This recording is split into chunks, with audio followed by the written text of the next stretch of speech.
Joining us today on What the Heck is Happening in HR is Bill Carter.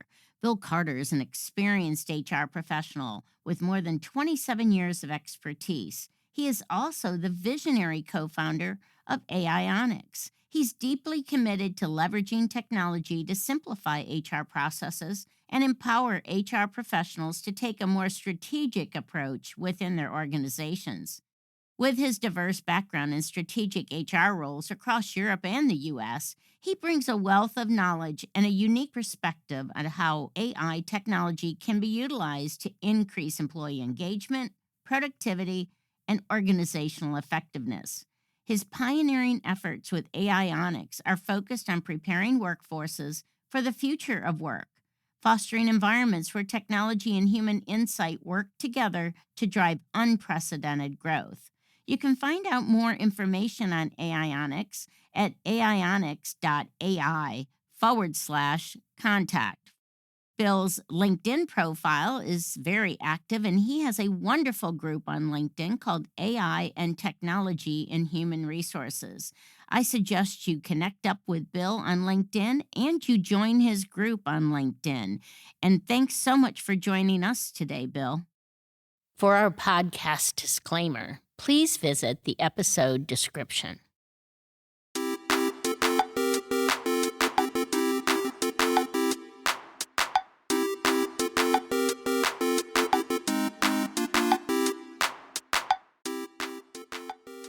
Thanks so much for coming back to What the Heck is Happening in HR. And if there's anything that's really happening in HR, it is artificial intelligence. And today I've got with me AI Onyx guru Bill Carter. Bill, thanks for joining us today. Well, thanks so much for having me. I really appreciate it. I'm looking forward to our discussion. Yeah, so let's just talk about what is AI.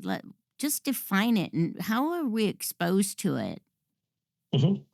So, AI, artificial intelligence, is there's lots of different types of AI, and we've been using AI, believe it or not, since the 50s. Yeah. But the recent trend towards AI is something called large language models, and they are a little bit different from what we've had before. And not going to get technical. I'm just going to keep it high level for the listeners. But basically, they have taken an awful lot of information and put a engine into it, which can look through that information and draw conclusions. That's at its most basic level. And then did you ask how we're using it in Yeah, HR at the moment? I think we use it every day before we get into HR. I think we Mhm. use it every day and don't even realize that we're Sure. I using mean, AI, if you right? have yeah, absolutely. If you have a car that's able to do something called adaptive cruise control, so it keeps the distance between the car in front and you, that's using a form of AI. If you have an Alexa or a Google Home in your house, then you're using AI already. Yeah, and even Netflix, right? When it suggests Mhm. the next thing to watch. Absolutely. That's the same Yeah. sort of thing. So we've become used to it, but didn't even realize it. So one of the things I'd like you to explain is this open source AI and what that means for HR and how HR uses AI. Well, let me just talk just really quickly before we get into that. Let me just talk really quickly about the types of AI that are already being Okay, great. used in some HR departments. And largely that's to do with the applicant tracking systems. So there's a lot of AI starting to come out in the applicant tracking systems, which allows people to find people's resumes quickly and easily. So the AI will sift through a huge number of resumes looking for specific things and then come back to the people and say, hey, these are the people who might be suitable. Now, traditionally, up until recently, those have been based on almost like a search model. So it searches for keywords. Hmm. But the newer forms of that are actually looking and putting some sort of intelligence around it, saying, okay, keywords are here, but in what context? Hmm. So that's how it's already kind of in HR departments. There's way more that's going to come, and it's way more exciting than just that. That's kind of just the brief introduction to it. So what's coming? I mean, you can't just say that and leave us hanging. Oh, it's so difficult to know where to start. It's such a big thing that can, I mean, it's funny because I've said to people before about AI coming, and it's a lot of people don't realize what's coming down the track for them, and I see a look of horror in HR people's eyes when I say that, and in their heads, it's almost like the meme from the films where the person is tied to the train tracks and this train is coming, and you're getting tense back in the old '50s films that the train's going to run over them, and actually that's not really what it is. It's much more like, imagine this, you were standing at King's Cross Station on platform 9 3/4, and the magical train Hogwarts Express is coming to take you away to some incredible adventures. That's more like this. So when the train is, when I say they don't know what's coming down the tracks for them, it's not a negative thing, it's a positive thing. AI will be able to help us in so many ways and free up so much time and allow us to concentrate on what we in HR really want to get out of it, which is to be more strategic and spend more time with people. Hmm. I was speaking with an attorney recently about AI and their use of it, and she Mhm, shared that she wrote this email and she was mhm, really ticked off mhm. at the email she received. And she said, I Yep. wrote this email I didn't want to send, but I just was furious. And so I turned it over to AI to rewrite Mhm, it in a friendlier tone, and it did. yep. And Yep. so she uses it that way, but doesn't include any client information. Can you talk about the Sure. open sourceness, if you will, if Sure. that's a word, Yeah. of AI? Yeah, absolutely. So there is a small caveat with the tools that are largely available nowadays for people to just go in and use. And we'll take ChatGPT as an example, and there are many others. There's Gemini and Copilot, which is based on ChatGPT. But anyhow, one of the things you have to be really careful of in HR is that whenever you upload documents into the general sort of versions of these, there are some corporate ones that this is a little bit different for. But when you upload information into those general ones, that information becomes the property of those companies. So in the case of ChatGPT, OpenAI then is the owner of that data that you've put in there, and they use it to train the models. So just think about how much confidential information we in HR have access to. Mm, If that were to get into the public domain, some of that stuff could be a real problem, especially if you think about this, if you're in the healthcare profession and let's say you were to upload some patient data, thinking it's okay, it's on my computer, it's not a problem. hmm. Suddenly that patient data is available to everyone potentially, and that could be a HIPAA violation. In the European Union, it could be a Privacy. data privacy regulation Hmm. violation. Wow. So you do have to be careful, but there are ways of using AI that do protect you against those sort of things. Right. And Can I just say one thing please. about your lawyer's technique? I think that's fantastic, and our traditional advice to people when they receive an email that upsets them is write your response, but don't send it. Wait till overnight or you've gone away and had a think, come back, reread it with a cool head, and Hmm. then send it. But your lawyer friends hit on something great because you don't have to do that anymore. You can Hmm. go into AI and you can say, hey, what's the best way of responding to this email? And you don't even really have to write the response yourself if you don't want to. You can tell AI what you would like in there and then say, and I want this in a friendly and professional response.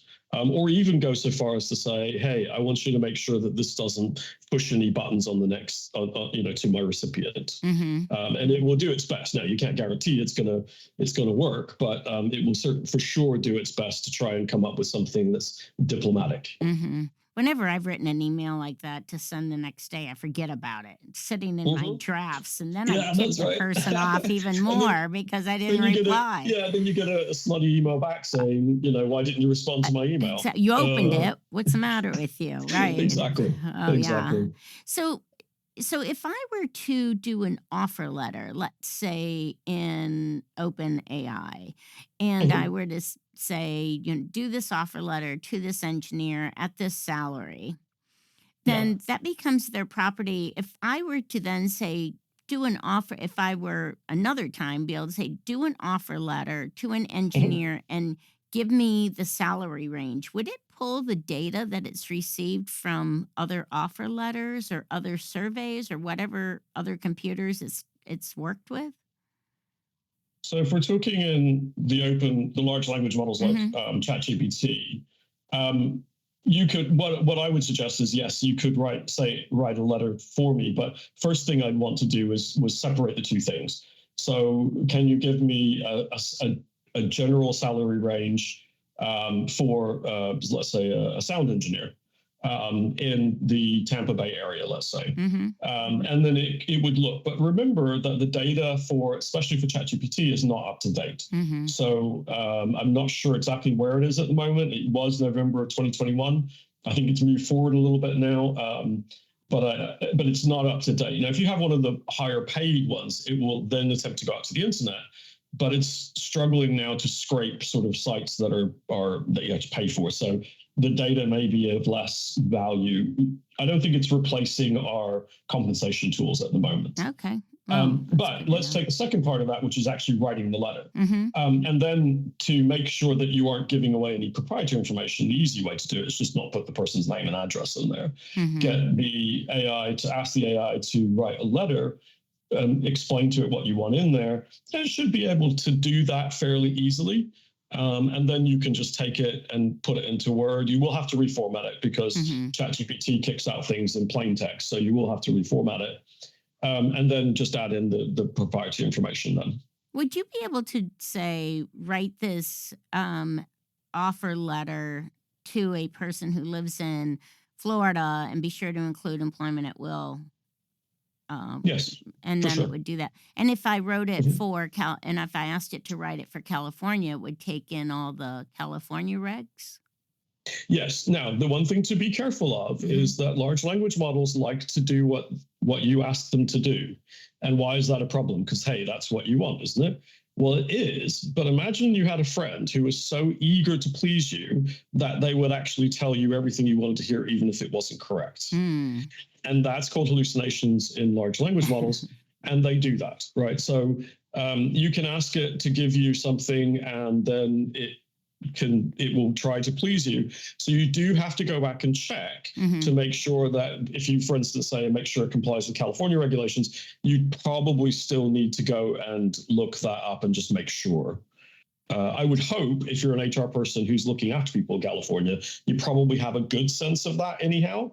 In which case, it's probably okay because you can look at it and say, "Hey, that's fine," or "That doesn't quite smell right. Let me just look at that," and Hmm. then maybe you go to SHRM or somewhere like that and look for the just to make sure that it's right. How do we know when we're in HR that we're ready for AI use? Well, I think it can be used at any point. I mean, there's so many things it can help with already that you've hit on a couple: writing letters, writing responses to emails.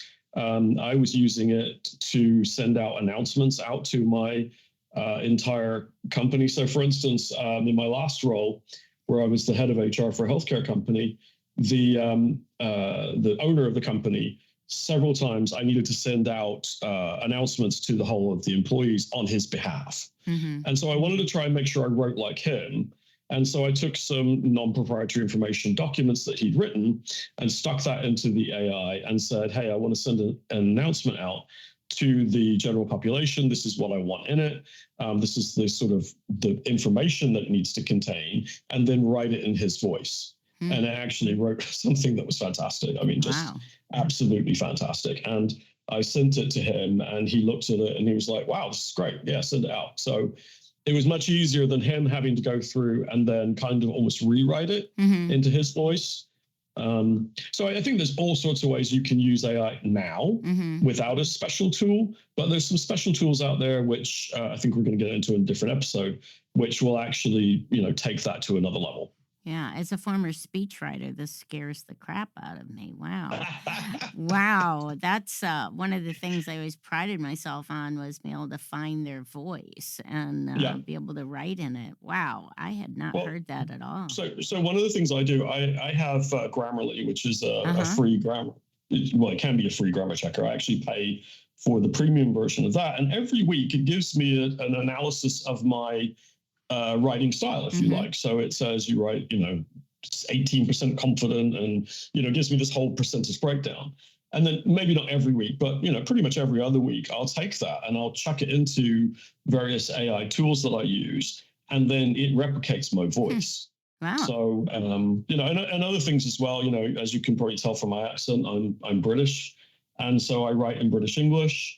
And so I told the AI that I write and output in British English, so it doesn't use all the Zs that Americans use, and it puts the Us in the proper places. So I get the content I want rather than having to go through and respell everything and that sort of thing. Yeah. Wow. That's fascinating. Well, Bill, thanks for giving us this little primer on AI and the impact in HR. We are going to have a special episode to focus on some exciting product, an exciting product you have on Hmm. AIonics Yeah, about HR usage that doesn't have some of those pitfalls that open correct. source has. So, thanks so Yeah. much for joining us, Bill. Oh, my pleasure. My pleasure. It's been great. Thank you.